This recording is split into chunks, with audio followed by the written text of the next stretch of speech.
Satgas Operasi Damai Kartens menangkap Homi Herluka dan Simak Kipka, dua buronan kelompok kriminal bersenjata yang kerap menebar teror masyarakat Kabupaten Yahukimo, Papua Pegunungan.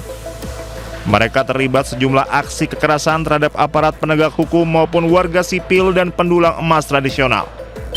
Informasi lainnya pemirsa, polisi menangkap dua buronan kelompok kriminal bersenjata yang diduga kerap menebar teror di wilayah Kabupaten Yahukimo, Papua Pegunungan. Bahkan penangkapan tersebut menjadi langkah strategis aparat mempersempit ruang gerak kelompok bersenjata.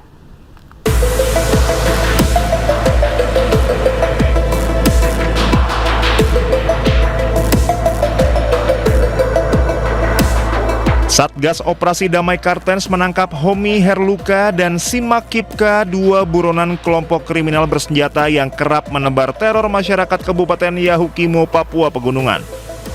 Mereka terlibat sejumlah aksi kekerasan terhadap aparat penegak hukum maupun warga sipil dan pendulang emas tradisional. Wakil Kepala Operasi Damai Kartens 2026 Kombes Adarma Sinaga mengatakan kedua tersangka ditahan di Polres Yahukimo. Penanganan hukum terhadap Homi Herluka dan Simak Kipka akan dilakukan secara profesional dan transparan. Homi Herluka memiliki rekam jejak keterlibatan dalam sejumlah tindak pidana, antara lain penembakan anggota Polri hingga meninggal dunia, kemudian pembakaran mobil Satbinmas, pembunuhan warga pendulang emas, penembakan anggota Kodim Serka Segar Mulyana, serta penganiayaan berat terhadap warga sipil dan penembakan terhadap warga bernama Suwono.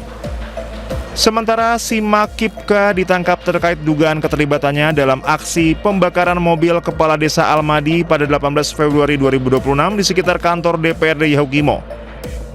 Polisi masih mendalami peran Simak Kipka dalam jaringan KKB Yahukimo. Tim Liputan Anyus melaporkan.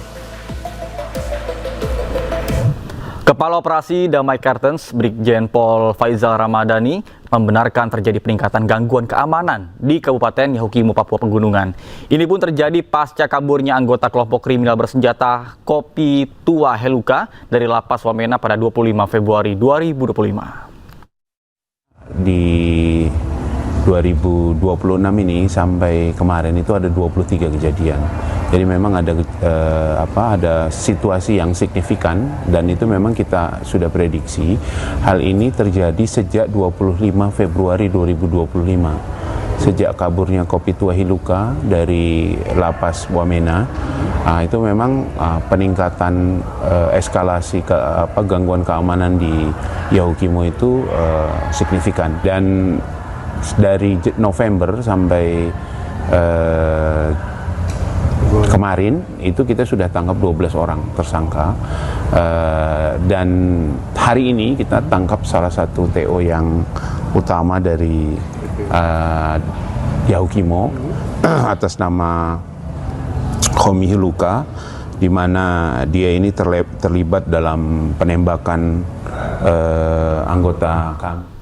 Pemirsa, Kejaksaan Agung menyebut tuntutan hukuman mati kepada ABK kasus penyelundupan sabu 2 ton adalah upaya melindungi masyarakat dari bahaya narkotika. Sementara Menteri HAM Natalius Pigai secara perspektif HAM menentang perihal hukuman tersebut. Tolong anak saya, Pak! Tolong anak saya, Pak Presiden! Tolong anak saya! Anak saya tak bersalah, Pak Presiden! Kejaksaan Agung menjelaskan soal tuntutan hukuman mati kepada anak buah kapal Fandi Ramadan pada kasus penyelundupan sabu 2 ton. Kapus Penkum Kejagung Anang Supriyatna menyebut besaran tuntutan yang diajukan oleh jaksa kepada majelis hakim didasari fakta hukum dan alat bukti yang telah terungkap di pengadilan. Salah satu pertimbangan jaksa memberikan hukuman maksimal, yakni sebagai upaya untuk melindungi masyarakat dari bahaya narkotika. Yang penting bagi kita, negara dalam ini komitmen melindungi warga negara dari bahaya narkotika. Ini kan hampir 2 ton loh, nggak main-main. Dan proses peradilan sudah dilaksanakan sesuai dengan hukum acara yang berlaku, dengan tetap mengedepankan asas praduga dan prinsip kehati-hatian, dan berdasarkan fakta hukum dan alat bukti yang terungkap di pengadilan. Maka pada tanggal 5 Februari 2026 kemarin telah dilakukan penuntutan terhadap 6 terdakwa tersebut dan masing-masing dituntut hukuman mati. Sementara Menteri Hak Asasi Manusia Natalius Pigai secara perspektif HAM menentang perihal hukuman tersebut. Meski begitu, Pigai mengatakan enggan mengintervensi berjalannya proses hukum tersebut. Ya, kalau hak asasi manusia itu menentang hukuman mati ya. Yang jelas kami menghormati hak hidup. Ya, kita tidak intervensi proses hukum yang terjadi peradilan. Tapi sekarang undang-undang yang baru, undang-undang KUHP yang baru, itu akan ada masa percobaan 10 tahun. Kalau dia berperilaku baik, ya pasti juga mungkin belum tentu bisa dari hukuman mati. Diketahui sebelumnya Fandi Ramadan yang baru 3 hari kerja dituntut hukuman mati dalam kasus penyelundupan narkotika jenis sabu seberat 2 ton. Tuntutan tersebut dibacakan jaksa dalam persidangan di Pengadilan Negeri Batam. Tim Liputan iNews melaporkan. Sementara itu pemirsa, Hotman Paris meminta perhatian Presiden Prabowo Subianto terkait dengan kasus yang menjerat Fandi. Hotman menilai tuntutan mati yang menjerat Fandi merupakan bentuk kegagalan keadilan yang nyata di Indonesia. Jadi melanjutkan dari himbauan dari orang tua kandung dari si calon dihukum mati ini, saya pun sangat menghimbau kepada Bapak Jaksa Agung agar tolong diturunkan tim untuk mengeksaminasi apakah, karena apapun namanya surat tuntutan pun bisa dicabut kok demi keadilan, kenapa enggak?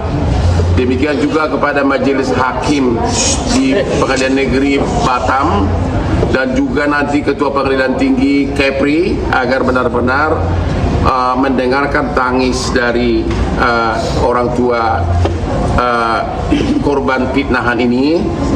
Dan yang terakhir kepada Bapak Prabowo Subianto, saya kenal Bapak adalah kliennya Hotman Paris selama 25 tahun ya.